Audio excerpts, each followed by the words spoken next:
আসসালামু আলাইকুম। আজ আমাদের প্রিয় অভিনেতা হুমায়ুন ফরিদী ভাইয়ের ৭৩তম জন্মদিন। এই জন্মদিন উপলক্ষে ওনার কথা বারবার মনে পড়েছে, কারণ আমি সৌভাগ্যবান। উনি যে কয়েকটা নাটক নির্মাণ করেছেন, বেশ কিছু নাটকে আমার অভিনয় করার সৌভাগ্য হয়েছে এবং ওনার কাছাকাছি থাকবার একটা মুহূর্ত তৈরি হয়েছিল।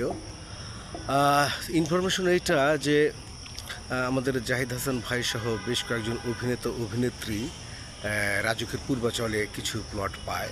তো সবাই জাহিদ ভাইরা ধরেছে, ভাই আপনি একটা অ্যাপ্লিকেশন করেন, আপনি অনেক বড় মাপের অভিনেতা, আপনাকে অবশ্যই প্লট দেবে।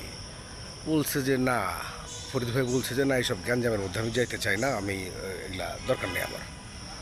তো পরে জাহিদ ভাই বলল যে ভাই আপনার কিছুই করতে হবে না, আপনি শুধু ওই যে প্রয়োজনীয় কাগজপত্র লাগে ওগুলো আমাকে দিয়ে খাই দিয়ে বললো যে ওর কাছে দিন, ও সব করে দেবে।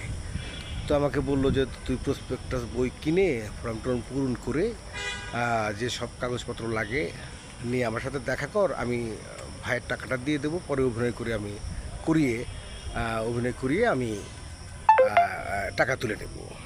তো আমি প্রসপেক্টাস বই এনে প্রয়োজনীয় কাগজপত্র ওনার বাড়ি থেকে সংগ্রহ করে রাজুকে অ্যাপ্লাই করলাম। তো অ্যাপ্লাই করার পর তখন গণপূর্তর প্রতিমন্ত্রী ছিল আব্দুল মান্নান। তো আমি ওনার মোবাইল নাম্বারটা সংগ্রহ করে ফরিদী ভাইয়ের বাসায় চলে গেলাম। তো বললো, আরে স্বপন কী ব্যাপার, তুমি আসছো, বসে বসো, এই ওরে চা দে। তো চা দিলেও বললো যে কিছু বলবা। তা বললাম যে ভাইয়া এই নাম্বারটাতে একটা কল দেন। কেন? তা আমি বললাম যে উনি গণপূর্তের প্রতিমন্ত্রী, জাস্ট একটু ফোন দিয়ে বলবেন যে আমি হুমায়ুন ফরিদী 7 কাঠা একটা প্লটের অ্যাপ্লিকেশন করেছি। তো উনি বললো যে না না না না, তোমরা না বললো যে শিল্পী কোঠায় দেবে, তো যদি শিল্পী কোঠায় দেয় তাহলে আমাকে কল দিতে হবে কেন? তা আমি বললাম যে ভাইয়া এমনি এমনি তো আমাদের দেশে আসলে তেমন কিছু হয় না, যারা দেবে তারা ও ধরনের খোঁজ খবর হয়তো রাখবে না, তো আপনি কলটা দিলে প্লটটা নিশ্চিত হয়।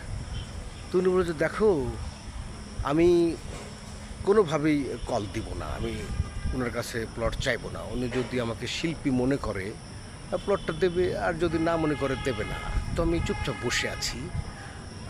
তো তারপরে উনি বললো তুমি কি দুপুরে খেয়ে যাবা? ওনার ড্রাইভার ছিল শাহিন। ও যায়, শাহিন স্বপনের জন্য খাবার দিস। তা বললাম না, আমি খাবো না ভাইয়া, আপনি সত্যি কলটা দেবেন না? বললো যে না না না না, আমি একটা প্লটের জন্য আমি কেন কল দিতে যাবো। তো বললাম এই